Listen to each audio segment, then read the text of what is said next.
Vous êtes en direct. Bonjour, bonjour à toutes et tous. Je suis Sylvie Magnien, je suis consultante en ressources humaines et je vais aujourd'hui vous parler du changement sous l'angle de la mobilité professionnelle. Je suis accompagnée par Isabelle Malherbe de la plateforme RH Centre Val de Loire qui est à la modération du chat et que je remercie pour son aide. Donc vous pourrez pendant cette conférence poser vos questions par chat et Isabelle Malherbe me transmettra vos questions pour que je puisse y répondre le plus précisément possible. Donc, quand on parle de mobilité professionnelle, on peut distinguer deux types, on va dire, de mobilité. Il y a la mobilité souhaitée et il y a la mobilité subie. Alors, la mobilité souhaitée, c'est celle que j'ai, par exemple, quand j'ai l'impression que j'ai fait le tour de mon poste, je veux voir autre chose, je veux découvrir un autre univers, je veux développer de nouvelles compétences. Et donc, je me mets à la recherche d'un autre poste qui va mieux convenir à tous ces critères, motivation, compétences, etc. Et puis, il y a la mobilité subie, qui est autre chose. C'est quand je suis obligée de changer. Par exemple, j'ai appris qu'il y aura une réorganisation dans ma structure, ou alors que mon poste va être va être vidé de certaines de ses missions qui vont partir ailleurs. Et donc là, je vais être obligée de changer. Quoi qu'il en soit, nous allons voir ici comment mieux vivre ce changement, comment être acteur de ce changement, donc de sa mobilité, pour moins le subir, ce changement, et comment en tirer profit pour pouvoir rebondir avec un projet professionnel. Le changement, on peut le voir comme quelque chose de peut-être l'inconnu, quelque chose qui peut faire peur, mais on peut le voir aussi comme une chance. Vous voyez, il y a juste une lettre à remplacer pour que le changement devienne une chance, donc une opportunité. Et d'ailleurs, Darwin disait que ce qui fait la force de l'être humain, c'est sa capacité d'adaptation.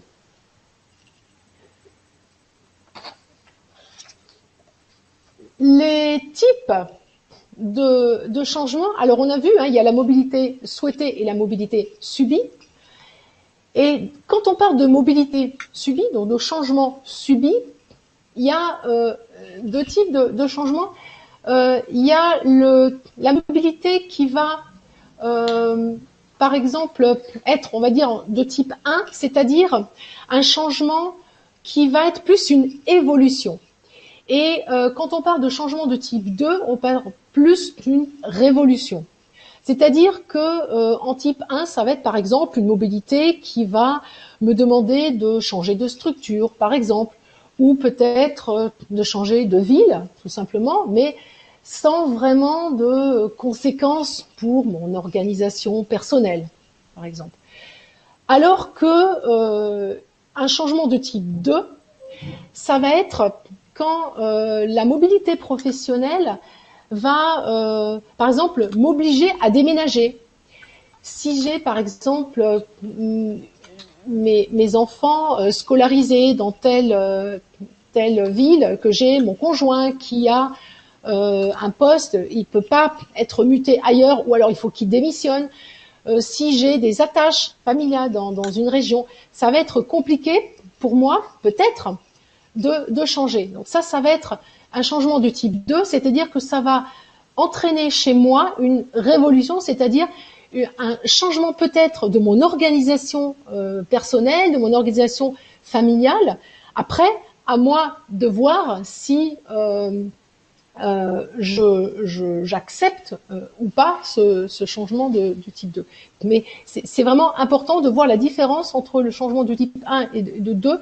Ça permet aussi de voir parfois pourquoi on a du mal à accepter certains changements. Peut-être que ça demande plus d'efforts de notre part au niveau de l'adaptation.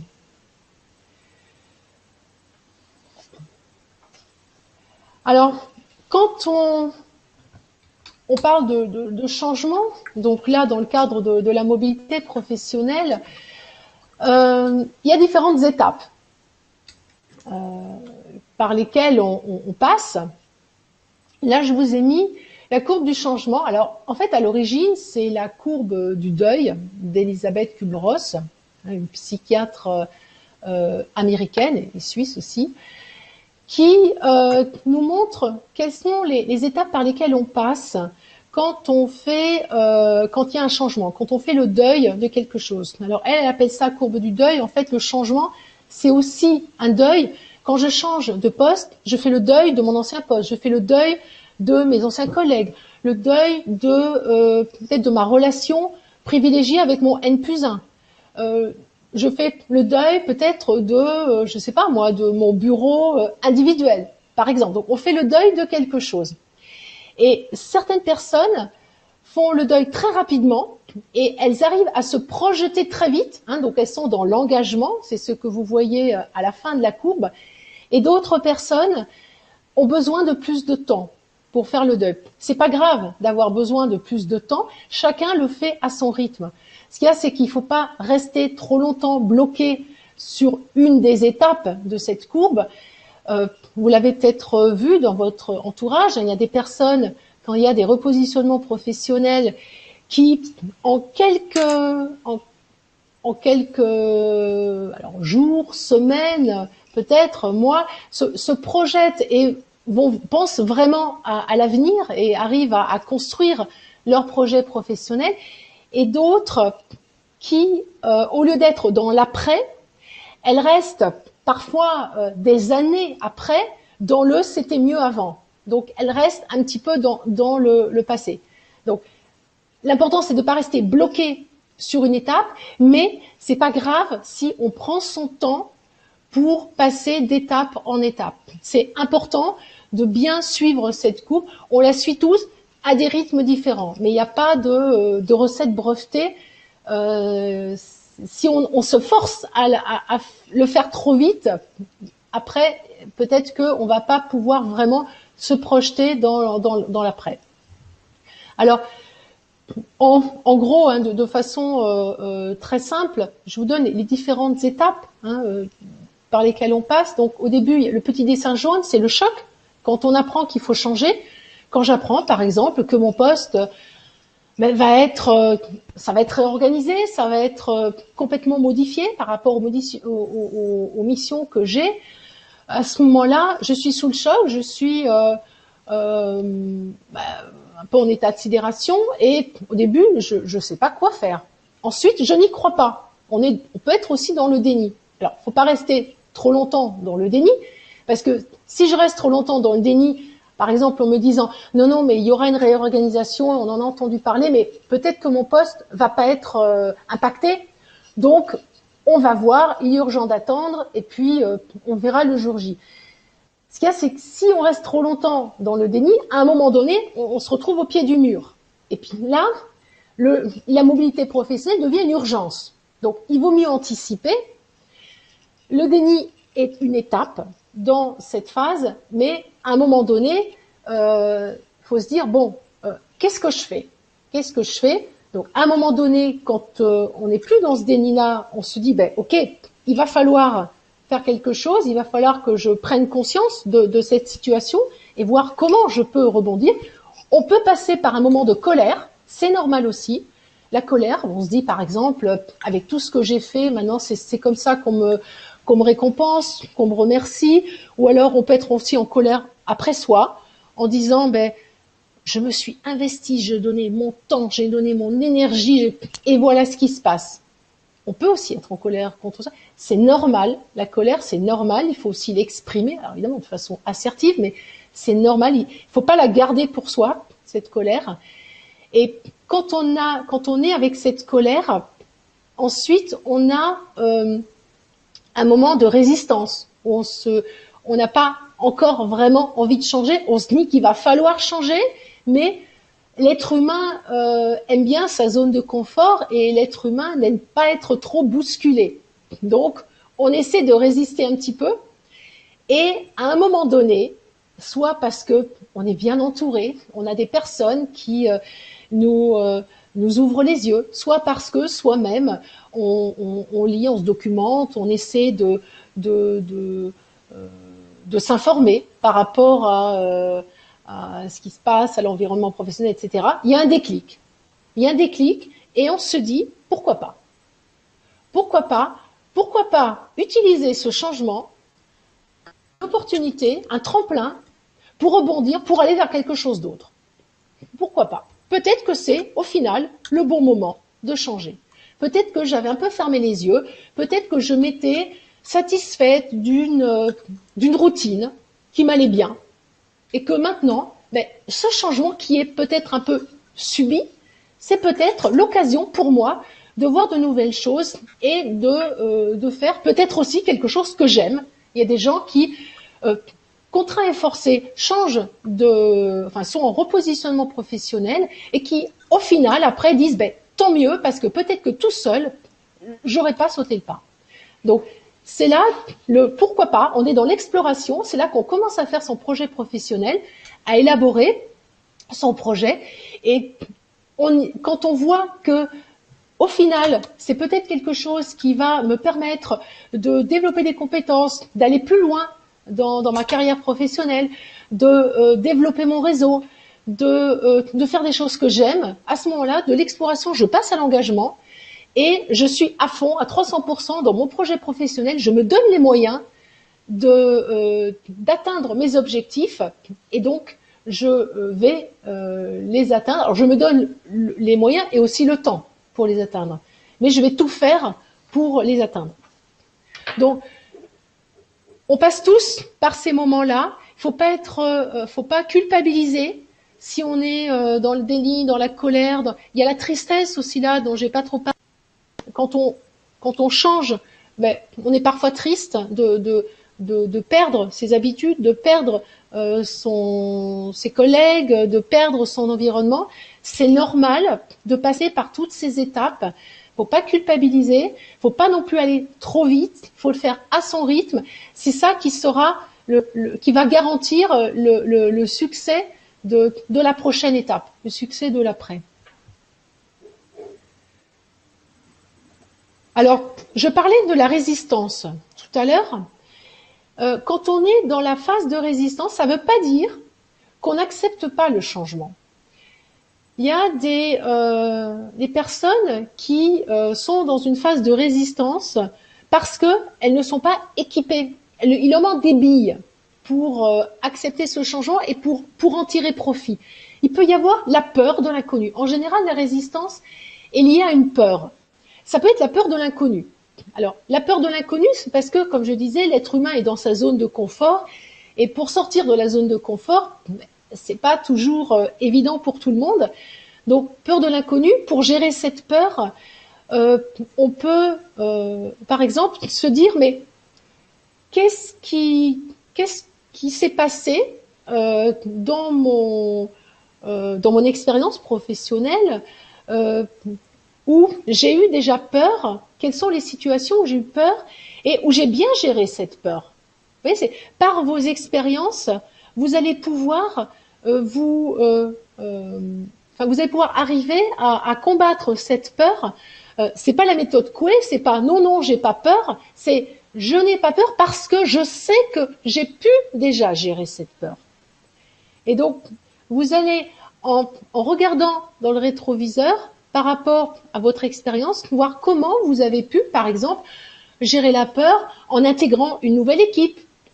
Ça peut faire peur aussi. C'est l'inconnu, une nouvelle équipe, une nouvelle structure. Vous avez peut-être eu déjà à changer de métier, à changer d'emploi, à changer de poste. À ce moment-là, comment vous avez fait pour gérer? Vous aviez eu peur de quoi?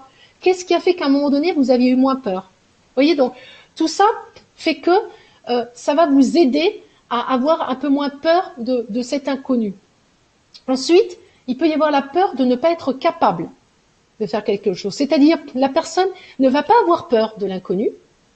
Elle va même comprendre que le changement peut être une opportunité pour elle, parce que peut-être qu'elle se dit, tout compte fait, c'est vrai que j'avais pas des super relations, là, peut-être que ce sera mieux après. Mais elle a peur, la personne, d'être de ne pas être à la hauteur.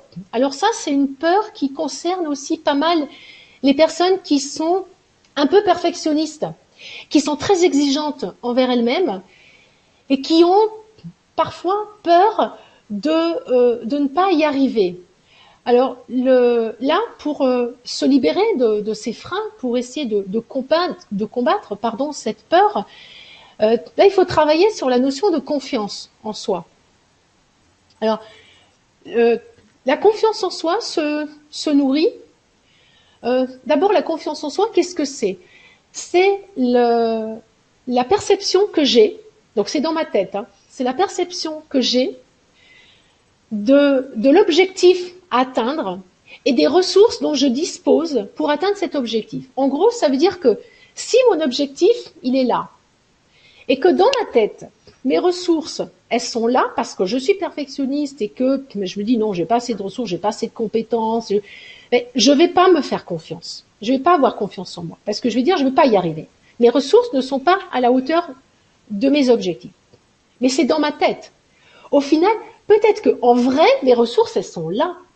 Mais comme je suis perfectionniste, comme j'ai tendance à minimiser mes compétences, peut-être à me dévaloriser, à être trop exigeante avec moi, je vais avoir l'impression qu'elles sont là.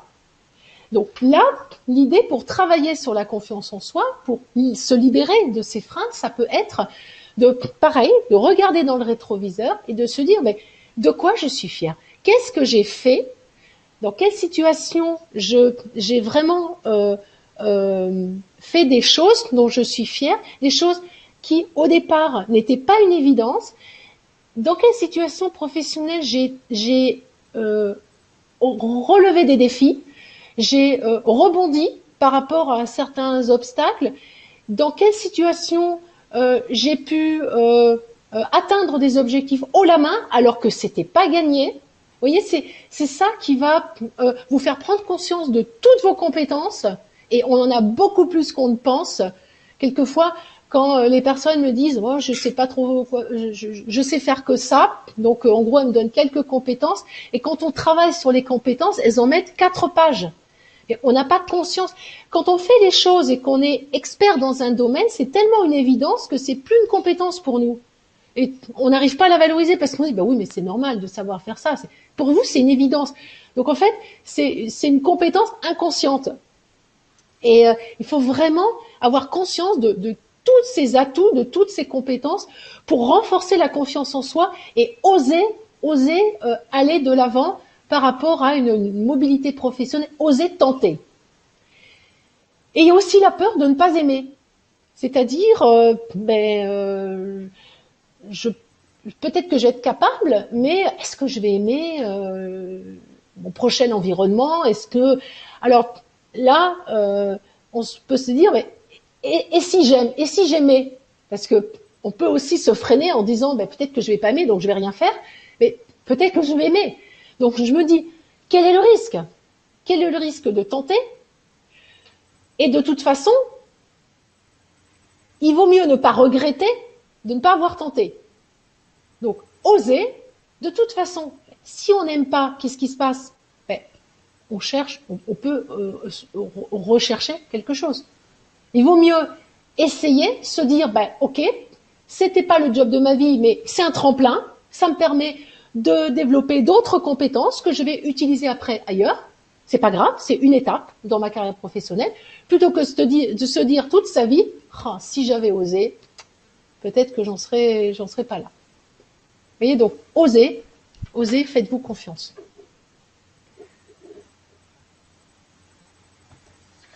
Alors, on était dans la résistance, pour passer de la résistance à la résilience et pour oser,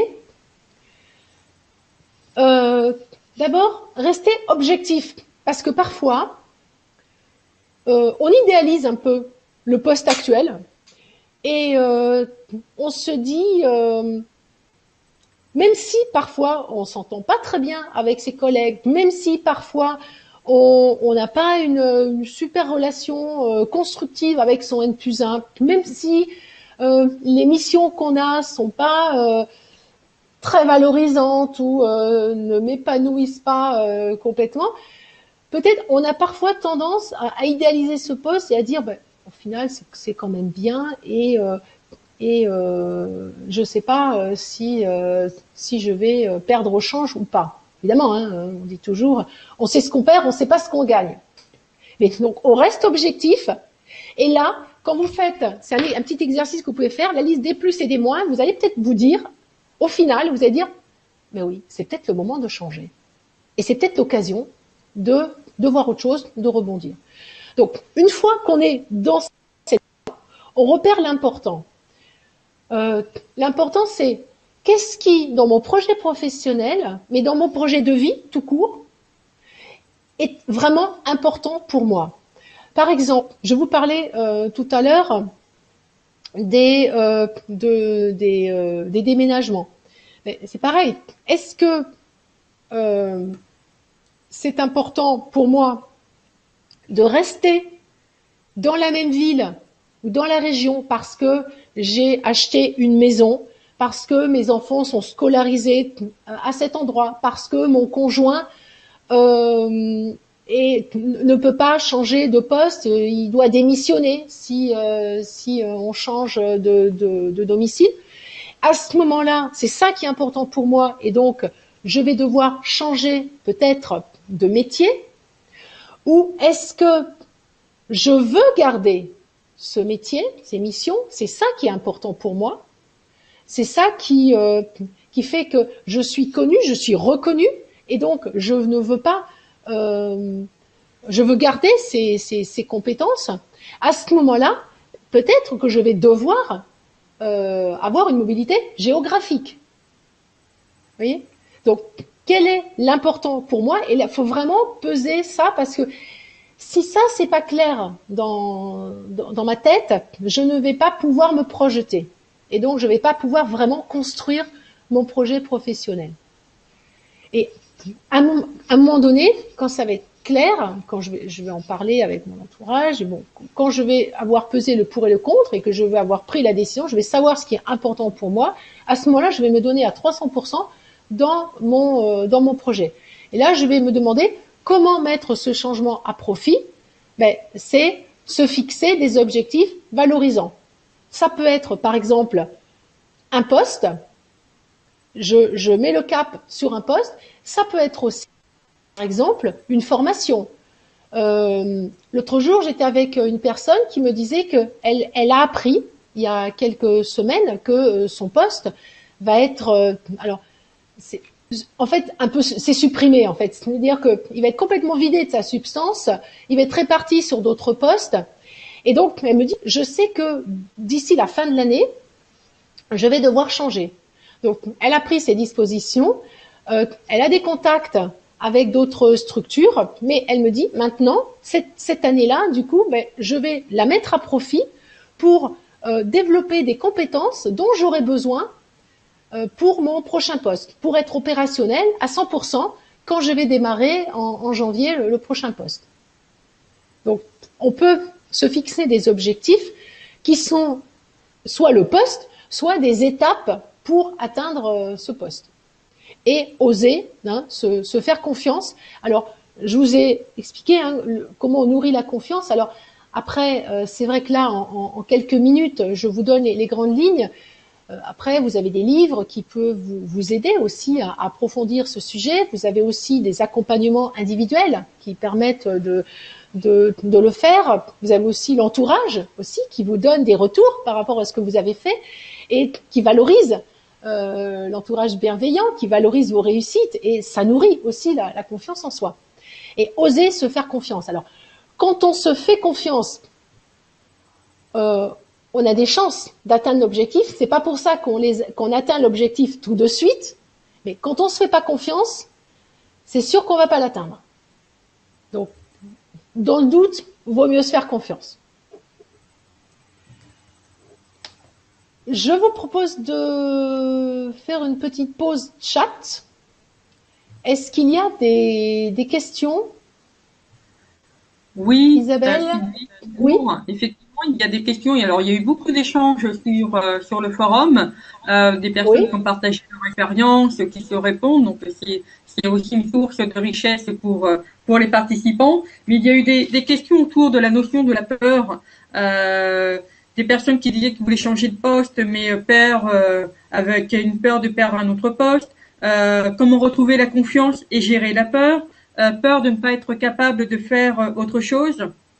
Donc voilà, il y a eu beaucoup de remarques et d'observations qui portaient sur la gestion de la peur. D'accord. Alors, la peur de ne pas savoir faire autre chose, c'est souvent, comme je disais, souvent dans la tête.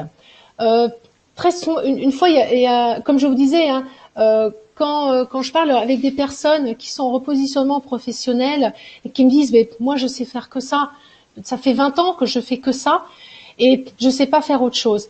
Et au final, quand on regarde de façon plus précise tout ce que font les personnes, on se rend compte que la personne, elle sait faire beaucoup de choses.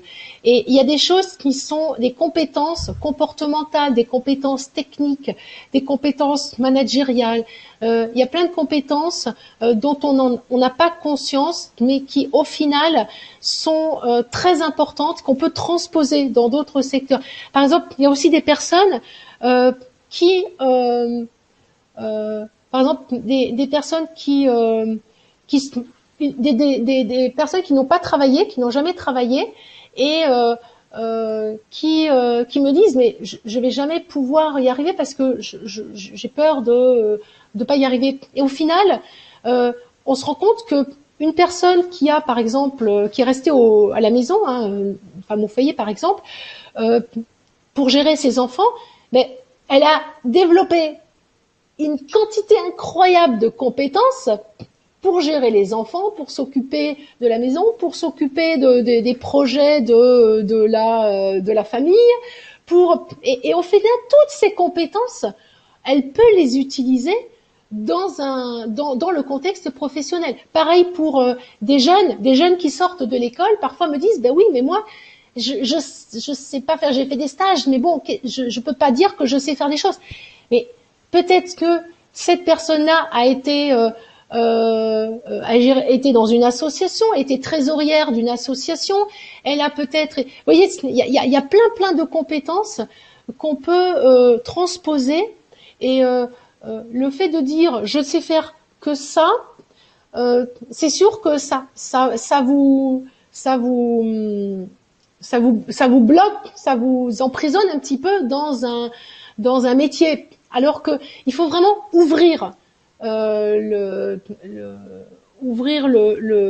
les possibles, hein, ouvrir le champ et se dire mais quelles sont toutes les choses que je sais faire. Et là, par exemple, je vous encourage à prendre, par exemple, à faire prendre votre CV, par exemple, ou prendre votre parcours professionnel, et puis vous regardez pour toutes vos expériences, quelles sont les choses que vous avez faites, quelles sont les compétences que vous avez développées, et là, vous allez prendre conscience de tout ce que vous savez faire et de tout ce que vous avez appris à faire. Toutes les choses qui sont une évidence pour vous et qui, au final, sont valorisées dans d'autres postes. Vous voyez ? C'est la peur de pas y arriver. Alors c'est pas quelque chose qui se travaille en quelques minutes, hein, mais ça se nourrit. La peur, la confiance en soi, ça se nourrit. La peur de pas y arriver, c'est comme je disais lié à la confiance en soi. Et la confiance en soi, c'est quelque chose qui se développe par rapport aux expériences passées, par rapport au feedback que vous allez avoir de votre entourage bienveillant. Et par rapport aux petits défis, aux mini-défis que vous allez vous mettre et que vous allez relever haut la main. Et c'est ça qui va nourrir la confiance en soi et c'est ça qui va vous faire dire à un moment donné, je peux y arriver et je sais que je peux y arriver. En plus, si les autres y arrivent, pourquoi pas moi ? Vous voyez ? Donc voilà par rapport à la peur. Mais après, évidemment, il y a tout un travail à faire pour gérer cette peur, un travail qui se fait aussi sur la durée, hein, aussi. Alors, justement, c'est un peu les questions, c'est comment faire pour gérer ces peurs. il y avait beaucoup, il y a des questions qui sont revenues Alors là-dessus. on va revenir dessus. C'est les peurs, comme je disais, il y a la peur. Alors les peurs de quoi? De pas y arriver, parce qu'il y avait la peur de l'inconnu. Alors attendez, je reprends. Il y a la peur de l'inconnu. Donc on en a parlé. C'est la peur de pas être capable, de pas y arriver, la peur de ne pas aimer. Parce que gérer ses peurs, c'est vaste comme sujet. Peur de quoi? D'abord, il faut les identifier, ces peurs. C'est la peur de quoi? Est-ce que c'est la peur de pas y arriver? Pas de pas arriver à quoi? Peur de pas arriver à s'intégrer dans une nouvelle équipe? Peur de pas arriver à s'entendre avec un nouveau N+1?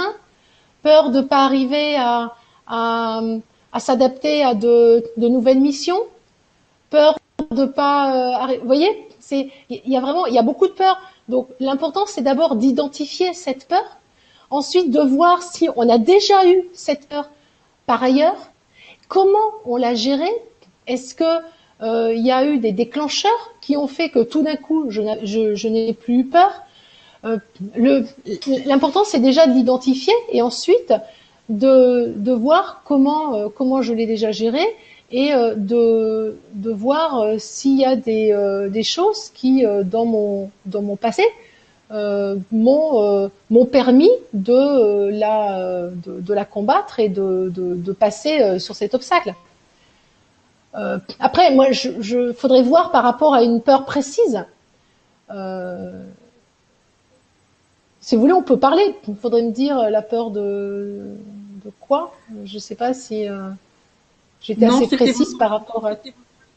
c'était le mot Pardon? peur qui était revenu. Et je pense que vous y avez répondu du coup Ouais. Alors, à la alors question. par rapport à la peur, il y a une précision que je pourrais apporter, c'est la différence entre la peur et l'angoisse. Parfois, on est angoissé. On est angoissé par l'avenir. Alors, la différence entre la peur et l'angoisse, c'est que quand on a peur de quelque chose. Quand on est angoissé, on ne sait pas trop par quoi on est angoissé. Donc, en général, quand on a peur de quelque chose, le danger est identifié. Soit j'ai peur de l'inconnu, soit j'ai peur de pas être capable de quelque chose, j'ai peur de pas aimer mon prochain poste. Quand je suis angoissée, j'ai peur, je sais qu'il va se passer quelque chose, je sais pas quoi, je sais pas quand, je sais pas quoi faire, et du coup, je peux pas me préparer, je peux pas anticiper. Donc là, l'idée, c'est de transposer cette angoisse en peur et d'identifier justement ce dont j'ai peur. Et une fois que je mets des mots sur cette angoisse, elle va devenir peur. Peur de quelque chose. Et après, on décline, comme on l'a fait tout à l'heure, peur de l'inconnu, etc. Et à ce moment-là, on peut voir quels sont les leviers pour combattre ces freins, cette peur de quelque chose. Mais pour pas rester tétanisé, paralysé par cette angoisse, c'est intéressant de bien identifier de quoi j'ai peur pour pouvoir la transposer en peur, qu'elle ne reste pas au niveau de l'angoisse, un truc diffus qui me paralyse, mais c'est une peur. Et une fois que je sais que j'ai peur de ça, ben ok, quel est le plan d'action que je mets en place pour avoir moins peur? Donc après, ça dépend des peurs, hein, mais je peux ensuite plus maîtriser cette peur et pas rester dans le diffus de l'angoisse. Après, c'est un travail qui se fait sur la durée, hein, ça se fait pas en 10 minutes, mais c'est quelque chose qui demande une vraie prise de conscience de ses propres freins et de ce qui me stresse et de quoi j'ai peur. Et quelquefois, en se posant la question de quoi j'ai peur, soi-même on se dit mais c'est idiot d'avoir peur de ça. C'est idiot. Quelquefois, soi-même on en sourit quand on se pose la question. Parfois non. Mais parfois, il faut justement mettre en place un petit plan d'action.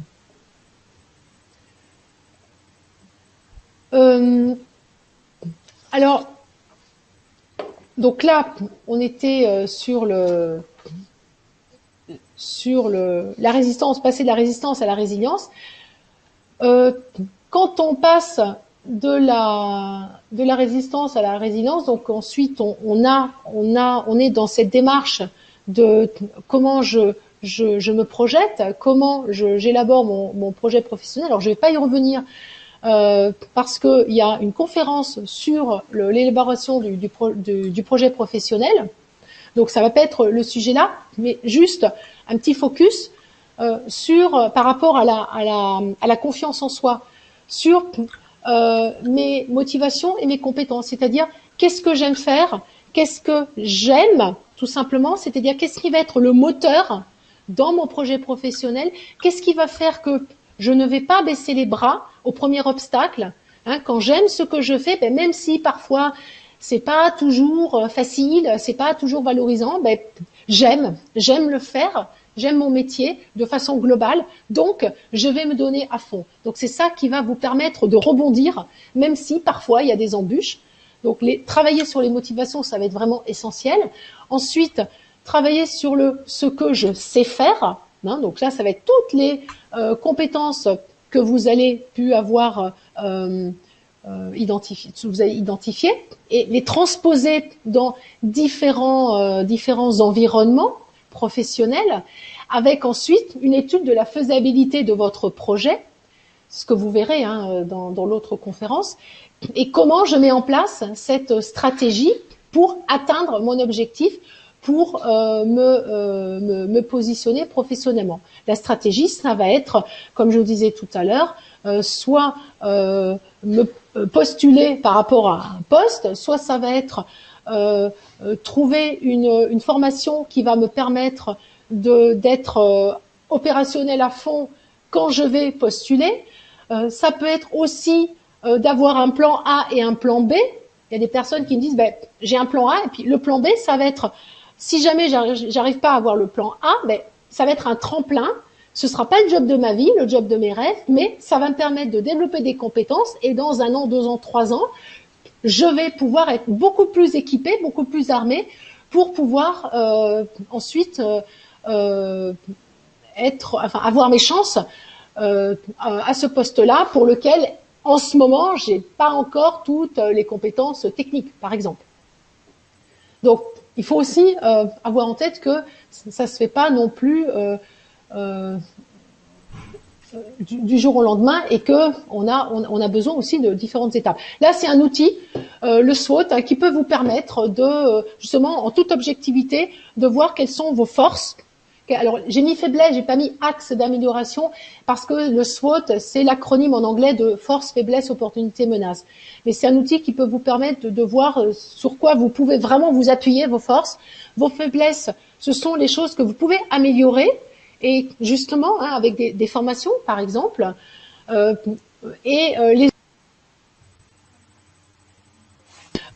des éléments sur lesquels il faut travailler, des éléments de votre environnement, de l'environnement professionnel, qui vont faire que votre projet professionnel peut être boosté ou peut-être freiné à ce moment-là. Si c'est freiné, pourquoi? Et on essaie de justement contrebalancer ces menaces. Donc c'est vraiment une vision objective de la situation. Force, faiblesse, c'est par rapport à vous, à vos compétences et à vos axes d'amélioration, et opportunité, menace, c'est par rapport à l'environnement professionnel. Donc là aussi, pour avoir une vision très objective de la situation et de comment je vais rebondir. Donc le changement, c'est une opportunité, c'est une chance. Vous voyez, juste une lettre qui change. Il faut vraiment le considérer comme une chance. Donnez-vous cette chance, faites-vous confiance. Je vous remercie. Merci Sylvie pour cette conférence. Il y a eu beaucoup d'échanges. On a Benoît qui a partagé avec nous son expérience. Vous disiez qu'il se reconnaissait dans cet atelier. Il envisageait une mobilité géographique, mais il avait peut-être encore besoin de mûrir son projet. Voilà, il y a eu beaucoup de partage. il n'y a pas eu de nouvelles questions, donc je suis en train d'inviter les participants à poser des questions sur la deuxième séquence, ou tout simplement s'ils veulent revenir sur la première séquence qui a suscité pas mal de questions. Surtout, vous n'hésitez pas si vous avez besoin de précision ou de rebondir sur un aspect que j'ai évoqué.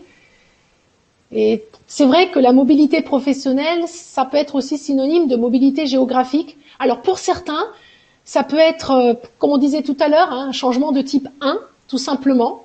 Si j'ai pas d'attache, si en plus je trouve que c'est plutôt une opportunité, cette mobilité géographique. Et pour certains, ça peut être un changement de type 2. C'est-à-dire que ça va m'obliger à réorganiser ma vie tout court, ma vie familiale, ma vie personnelle. Et là, c'est vrai que c'est une vraie réflexion qu'on doit se faire pour vraiment être à fond dedans et que cette mobilité géographique soit vraiment intégrée dans mon projet professionnel et comme un atout pour ce projet professionnel. Vraiment mettre toutes les chances de son côté et être au clair dans sa tête avec ce que je veux et ce que je ne veux pas. En gros, c'est qu'est-ce qui est négociable et qu'est-ce qui est non négociable. Pour certains, la mobilité géographique est non négociable. C'est absolument, c'est pas du tout envisageable. Et pour d'autres, au contraire, c'est quelque chose qui peut être acceptable. Et pour d'autres, c'est au contraire une opportunité. Mais c'est important que ce soit clair dans la tête quand on veut se projeter, de savoir ce que je veux vraiment et ce qui n'est pas négociable pour moi. Alors, on a quelques réactions. On a des réactions qui disent qu'avec le confinement, c'est plus difficile, que dans un contexte de transformation de la fonction publique, c'est également pas facile. Donc, on sent que voilà, il y a une interaction avec notre environnement qui est un petit peu extérieur, qui peut venir un petit peu influencer les projets de mobilité.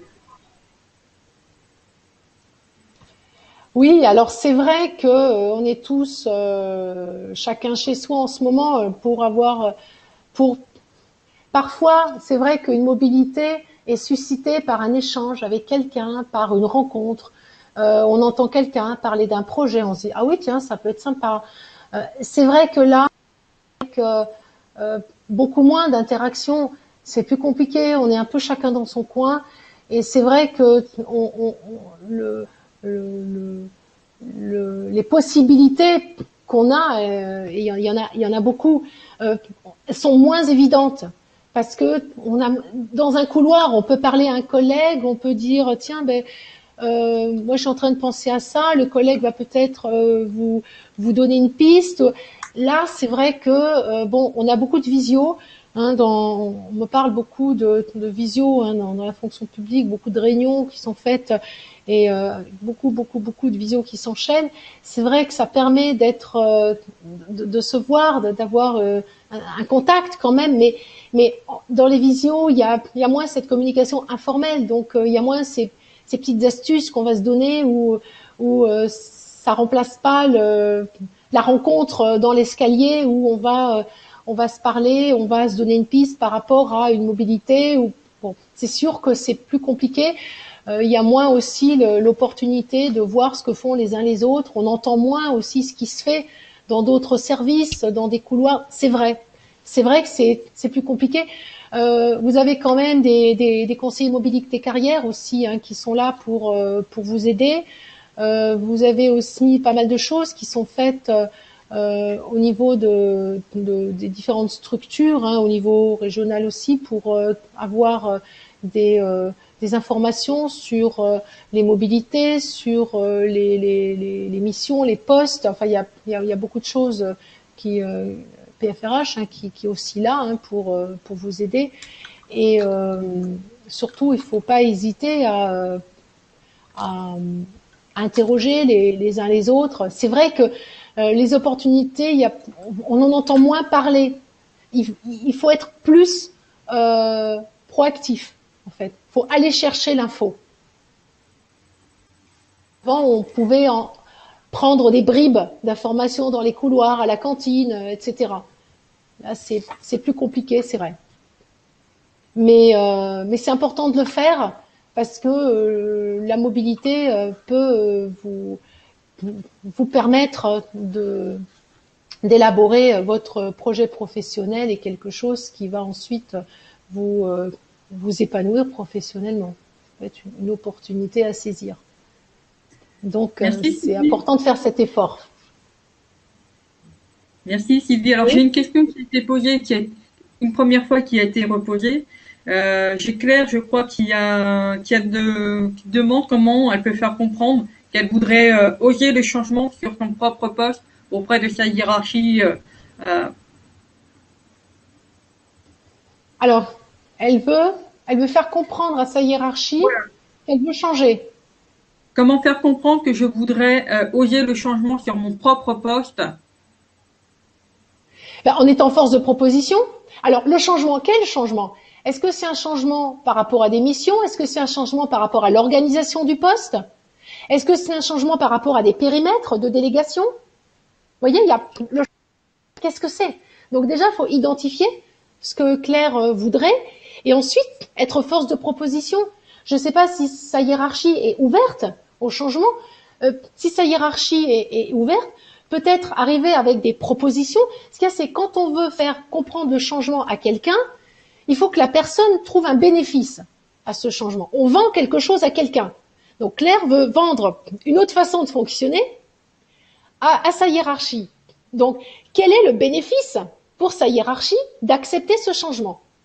Donc, il faut qu'elle voit, en étant force de proposition, quel serait le retour positif qu'elle pourrait faire ensuite à sa hiérarchie. Vous voyez? Donc, si c'est un changement par rapport à l'organisation, mais quel est le bénéfice pour sa hiérarchie de changer d'organisation par rapport à ce poste? Si c'est un changement par rapport à la priorisation des missions, par exemple, quel est le bénéfice pour la hiérarchie, pour la structure, enfin pour le service, pour l'équipe? Vous voyez, il faut vraiment voir quel est le bénéfice. Si on veut vendre, si on veut faire comprendre que on veut changer et que la personne est elle-même, la personne à qui on veut vendre ce changement a le droit de regard sur ce changement, mais faut que je lui vende, donc faut que je l'incite à vouloir aussi changer. Parce que peut-être que le changement du poste va obliger sa hiérarchie à changer un peu son positionnement aussi. Donc, quel est le bénéfice pour la hiérarchie? Et être force de proposition pour vendre ça au mieux. Merci Sylvie. Voilà. J'ai peut-être une dernière question. Je crois que c'est Colline qui a indiqué comment ne pas se disperser dans toutes les actions mises en œuvre. Comment ne pas se disperser dans toutes les actions mises en œuvre. Voilà. Par rapport à l'élaboration du projet professionnel? Je n'avais pas plus de précision, mais je pense que c'est par rapport à ça. Oui, alors si c'est par rapport à l'élaboration du projet professionnel, là il faut se faire un planning. J'en parlais tout à l'heure, je suis pas allée trop en détail parce que vous avez une autre conférence sur l'élaboration du projet professionnel, donc je voulais pas trop empiéter, mais faut se faire un planning. Il faut se faire des listes, une liste des to-do avec les différentes étapes, avec des délais aussi, et prioriser. Et tous les jours. Alors, si vous êtes en recherche d'emploi, que vous n'êtes pas en poste, mais du coup la recherche d'emploi est votre job en ce moment. Et à ce moment-là, tous les jours, je me fais un planning, je me fais une liste des to-do, je me fais le suivi. Ça peut être un tableau Excel, ça peut être autre chose. Et pour ne pas me disperser, je garde le focus sur des activités que je vais travailler en bloc dans la journée. Donc, je vais rythmer ma journée avec les différentes étapes de ma stratégie.